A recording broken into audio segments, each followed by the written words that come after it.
Hello दोस्तों, कैसे हैं आप सभी। उम्मीद करते हो आप सभी अच्छे होंगे। मैं दीपा गोस्वामी आप सभी का मोनिका एकेडमी में हार्दिक स्वागत करती हूँ। दोस्तों, हम रस पढ़ रहे थे। हमने भयानक रस तक पढ़ लिया था। आज हम पढ़ने वाले हैं विविध से रस। ठीक है, तो चलिए शुरू करते हैं आज की क्लास। विविध रस किसे कहते हैं? जब किसी काव्य में किसी वस्तु, व्यक्ति, स्थान अथवा घटना का ऐसा वर्णन किया जाता है जिसमें मन में घृणा उत्पन्न होती है या विविध से रहता रस, वहाँ पर क्या होता है? विविध से रस होता है। कई बार ऐसी चीज़ें होती हैं हमारे सामने, उनको देखते ही हमारे मन में एकदम से क्या होती है? विविध से रह जाता है, घृणा आ जाती है। तो वहाँ पर क्या आता है हमारे अंदर? कौन सा भाव जगता है? विविध से रस का। ठीक है, इसका स्थायी भाव क्या होता है? जुगुप्सा या घृणा। ठीक है, विविध रस का स्थायी भाव क्या होता है? जुगुप्सा या घृणा। अभी जानते हो, आश्रयालंबन, जिसके मन में घृणा उत्पन्न हुई है। इसका असर जैसे सभी में होता है, नायक, नायिका, लेखक, पाठक, कवि, श्रोता, दर्शक आदि। अब इसका विषयालंबन क्या है? वह व्यक्ति जिसके कारण मन में घृणा उत्पन्न हुई है। ठीक है, वह व्यक्ति जिसके कारण हमारे मन में क्या होती है? घृणा उत्पन्न होती है, उसे हम क्या कहते हैं? विषयालंबन। अब इसका उद्दीपन क्या है? वही परिस्थितियाँ या वस्तुएं जिनके कारण घृणा उत्पन्न हुई है। ऐसी स्थितियाँ जिससे हमारे मन में क्या होती है? घृणा उत्पन्न होती है। वो क्या होती है? लाश का सड़ना, जख्म का रिसना, बदबू आना आदि। ठीक है, अनुभव क्या है? आश्रय की चेष्टाएं, चीखना, चिल्लाना, वमन करना, नाक सिकुड़ना, थूकना आदि। ठीक है, संचारी भाव क्या है इसका? ग्लानि, विषाद, जड़ता आदि। इसके संचारी भाव क्या है? ग्लानि, विषाद, जड़ता आदि। ठीक है, संचारी भाव में हर किसी के याद रखने की ज़रूरत है, क्योंकि आजकल एग्ज़ाम में ज़्यादातर उनके क्या पूछ रहे हैं? स्थायी भाव नहीं पूछ रहे हैं, क्या पूछ रहे हैं? संचारी भाव। ठीक है, संचारी भाव में याद रखना है। संचारी भाव क्या है इसके? ग्लानि, निषाद और जड़ता। अब इसके उदाहरण देखिए। सिर पर बैठियो काक, आँख दो खाट निकारत, खींचत जीवहि सियार, अतिथि आनंद और धारत, गीत जागी को खोदी खोदी के मांस उबारत, स्वान अंगुरीन को काट काट के खात विराटत। देखिए, इसे देखते ही हमारे मन में क्या आ रहा है? मतलब एक घृणा की भावना आ रही है। सिर पर कौन बैठा है? कौवा बैठा है जो दो खा रहा है, जो आँखों को खा रहा है। और सियार क्या खा रहा है? जीभ, आनंद से जीभ अपना आ रहा है। और गीत क्या रहा है? उसकी जांघों को खोद के मांस खा रहा है, स्वान क्या खा रहा है उसके। मतलब हमें देखिए इसके बारे में हमें सोच के क्या हो रहा है? घिन आ रही है ना। जह जह मज्जा मांस रचरी, लगी परत पगारे, जित जित चिटके होण, से तो कहो कहो कहो रत नारे। क्या मतलब यहाँ पर भी क्या है?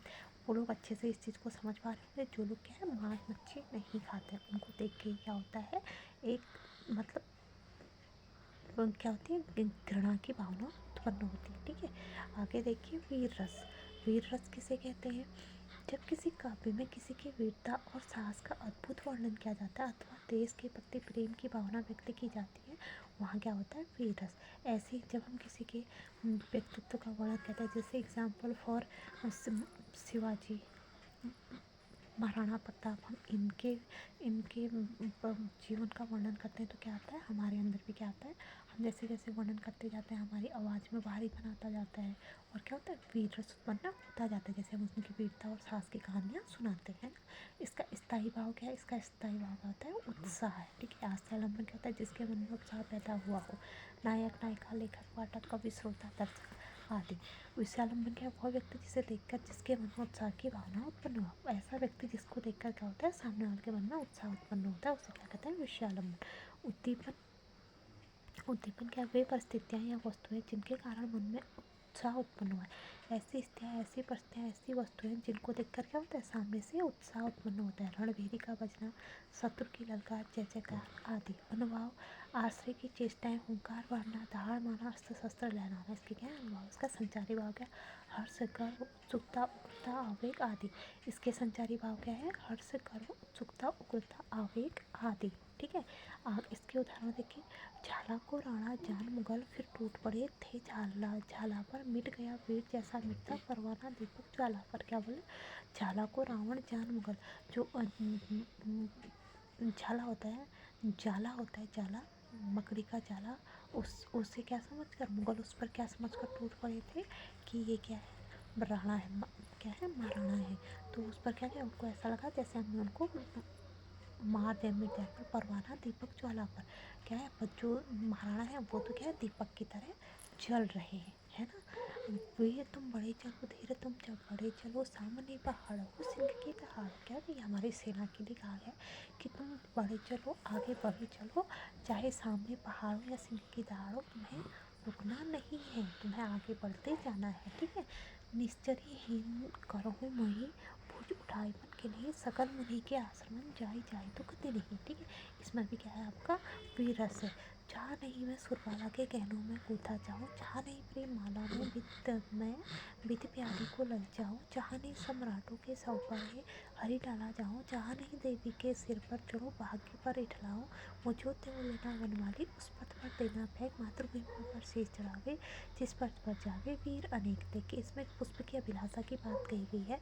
पुष्प भी क्या चाहता है, पुष्प के जरिए क्या है वीर रस को दर्शाया गया है कि पुष्प कैसे ना तो वो सम्राट के माला में जाना चाहता है, ना सौ पर जाना चाहता है, ना देवी के सर पर जाना चाहता है, लेकिन वो वहाँ पे जाना चाहता है जहाँ पर क्या रहता है हमारे देश के सैनिक जाते हैं, कहाँ पर मातृभूमि पर शीश चढ़ाने के लिए जाते हैं। मुझे वो चाहते हैं कि मुझे उस पथ पर फेंका जाए जहाँ पर क्या करें हमारे देश के वीर युद्ध भूमि में या कहें कि देश की रक्षा करने के लिए जा रहे हैं, ठीक है।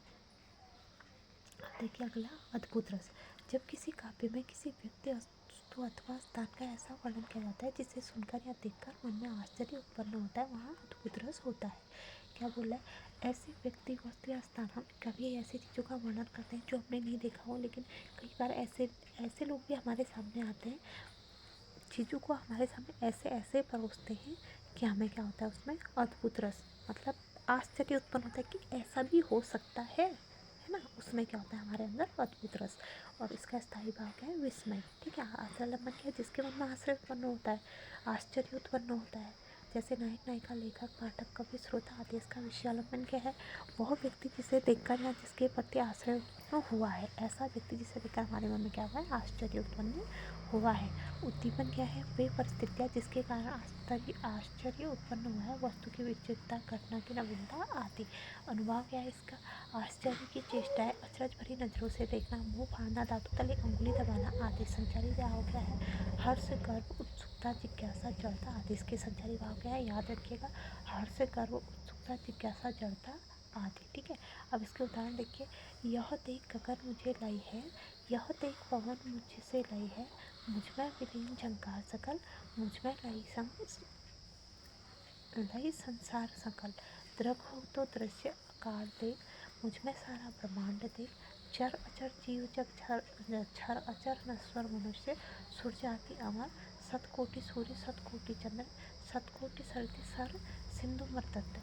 क्या बोले इसमें, जब क्या होता है, जब यहाँ पर कहाँ पर से लिया गया, देखिए यहाँ पर जब कृष्ण अर्जुन को समझाते हैं, वो युद्ध करने के लिए मना कर देते हैं, तो उसमें क्या करते हैं, कृष्ण उनको अपना विराट रूप दिखाते हैं और अपने मुंह खोलते हैं, कहते हैं देखो मेरे अंदर क्या है, अनेकों सूर्य है, अनेकों सत कोटि मतलब हजारों क्या है, कोटि के क्या है सूर्य है, हजारों कोटि के क्या चंद्र है, ऐसी नदियाँ हैं, सिंधु है, और मतलब वो अपना एक विशाल रूप दिखाता है। इससे देखकर क्या होता है, अर्जुन क्या होता है, अर्जुन को क्या होता है, आश्चर्य होता है। अंबर में कंतुर जाल देख, पथ के नीचे पाताल देख, मुट्ठी में तीनों काल देख, मेरे स्वरूप विकराल देख। क्या बोलते हैं, मेरा विराट जाल देख, मेरे पैरों के नीचे पाताल को देख, मुट्ठी में क्या है तीनों काल है, और मेरा स्वरूप विकराल है। ये सब देखकर क्या कहते हैं, अर्जुन क्या होता है, आश्चर्य से देखता रह जाता है। देख यशोदा शिशु के मुख में सकल विश्व की माया, क्षण भर में वह बनी अचेतन, हिल न सकी कोमल काया। क्या कहते हैं, जब क्या कहते हैं कृष्ण का मुंह खोलते हैं, उसमें क्या कहते हैं संसार देखते थे, तो क्या कहते हैं वहीं पर क्या हो जाती है, आश्चर्य से अचेत हो जाते हैं और हिल भी नहीं सकते, उसकी कोमल काया, ठीक है। यहाँ पर भी क्या है, आश्चर्य रस है, आश्चर्य हो रहा है, ठीक है। बिनु पग चले बिनु सुने बिनु गाना, कर बिनु कर्म करे विधि नाना, आनंद रहित सकल रस भोगी, बिनु वाणी वक्ता बड़ जोगी। इसमें भी क्या है, आश्चर्य रस है, ठीक है। अब अगला देखिए, शांत रस। जब किसी काव्य में सांसारिक इच्छा का दमन होना, संसार के प्रति वैराग्य उत्पन्न होना, अथवा प्रकृति शांत स्वरूप में प्रकृति का वर्णन किया जाता है, वहाँ पर क्या होता है, शांत रस। ऐसी भावना हमारे उत्पन्न होती है कि हमें जो हमारी इच्छाएं होती हैं उसका हम दमन करने लग जाते हैं। संसार के प्रति हमारा वैराग्य हो जाता है कि मतलब हमारे संसार से हमें कोई, हमें ये चाहिए, हमें वो चाहिए, हमें ऐसा करना है वैसा करना है, ऐसे कहते हैं हमारे मतलब इससे हमें कोई मतलब नहीं रहता। और हमें कहते हैं प्रकृति में जो हमारी प्रकृति है उसमें हमें क्या मिलती है, खुशी मिलती है। तो वहाँ पर क्या होता है, शांत रस। और शांत रस का स्थायी भाव क्या है, निर्वेद। और इसका अर्थालन क्या है, जिसके मन में वैराग्य जैसे संन्यास उत्पन्न हुआ हो, जैसे नायक नायिका लेखक पाठक कवि श्रोता दर्शक आदि। विषयालंबन क्या है, वह व्यक्ति जिसे देखकर या जिसके कारण वैराग्य उत्पन्न हुआ हो। इसका उद्दीपन क्या है, वे परिस्थितियाँ या वस्तुएं जिनके कारण वैराग्य या संन्यास उत्पन्न हुआ हो। ईश्वरीय ज्ञान, संतों के वचन, प्राकृतिक सौंदर्य आदि। ठीक है, अनुभव क्या है इसका, आश्चर्य की चेष्टा है, संसार की भौतिक वस्तुओं का त्याग, आंखें बंद करना, प्राकृतिक सौंदर्य में खो जाना। ठीक है, और संसारी भाव क्या है, ग्लानि धृति क्षमा आदि। देखिए, उठते गिरते जीवन पथ पर चलते पथिक पहुंचकर इस जीवन के चौराहे पर क्षण भर रुककर सोनी दृष्टि डाले, सम्मुख जब पीछे अपने नयन घुमाते, जीवन कहाँ खत्म हो जाता। क्या है, यहाँ पर ऐसे पथिकों का वर्णन किया गया है जो चलते हैं लेकिन थकते हैं, फिर चौराहे पर फिर भी क्षण भर कर रुकते हैं, और जब पीछे मुड़कर अपनी दृष्टि डालते हैं तो क्या देखते हैं, वहाँ पर जैसे उनको ऐसा लगता है जैसे जीवन खत्म हो रहा है। मतलब एक उनके मन में शांति है, मतलब उनको किसी चीज़ से कोई मतलब नहीं है। तो इसमें क्या है, शांति रस। ठीक है, आगे देखिए, प्रकृति के यौवन का श्रृंगार करके कभी न बासी फूल, मिलेंगे वे जाकर अति शीघ्र, उत्सुक है उनकी धूल, देखो मैंने आज जरा। ठीक है, इसमें भी क्या है, शांति रस। हो जाएगी क्या ऐसी ही मेरी यशोधरा, हाय मिलेगी मिट्टी में यह वर्ण स्वर्ण खरा, सूख जाएगा मेरा उपवन जो है आज हरा। क्या बोलते हैं इसमें, यशोधरा अगर मतलब वो भी ऐसी मतलब शांत हो जाएगी तो उसमें क्या होगा, उसका जो उसके सुंदर रूप क्या वो मिट्टी में मिल जाएगा। और उसका क्या मतलब जो कह रहे कि हमारा क्या हो जाएगा, जो हमारा ऊपर है जंगल वो क्या हो जाएगा, मतलब जो आज हरा है वो कल के दिन हरा नहीं रहेगा। मतलब इसमें क्या है, शांत रस है। आगे देखिए, भक्ति रस। जब किसी काव्य में ईश्वर के प्रति श्रद्धा अथवा ईश्वर के प्रति भक्ति भावना का वर्णन किया जाता है, वहाँ पर क्या होता है, भक्ति रस होता है। गुरु के प्रति भक्ति भाव भी भक्ति रस में आता है। जैसे स्थायी भाव का क्या होता है, ईश विषय रति। ठीक है, ईश्वर के प्रति हमारा विषयक रति। ठीक है, विषयक रति। आश्रयालंबन क्या है, जिसके मन में भक्ति की भावना उत्पन्न हो, जैसे भक्त लेखक पाठक कवि श्रोता दर्शक। विषयालंबन क्या है, वह व्यक्ति जिसे देखकर या सुनकर भक्ति उत्पन्न हुई हो। उद्दीपन क्या है, वे परिस्थितियाँ या वस्तुएं जिनके कारण भक्ति उत्पन्न हुई है, जैसे ईश्वरीय ज्ञान, संतों के वचन, मंदिर मूर्ति आदि। अनुभव क्या है, आश्चर्य की चेष्टा है, ध्यान लगाना, आंखें बंद करना, माला जपना, भक्ति के वचन गाना आदि। और संचारी भाव क्या है, इसकी दीनता धृति क्षमा दया आदि। उदाहरण देखिए, मेरा मन अनंत कहाँ सुख पावे, जैसे उजड़ी जहाज को पंछी मुनि जहाज पे आवे, कमल नैन को छोड़ी महात्म और देव को जावे, परमंग में छोड़ी प्यासो दुर्मति को खिलावे, सूरदास प्रभु कामधेनु तजी छेरी कौन दुहावे।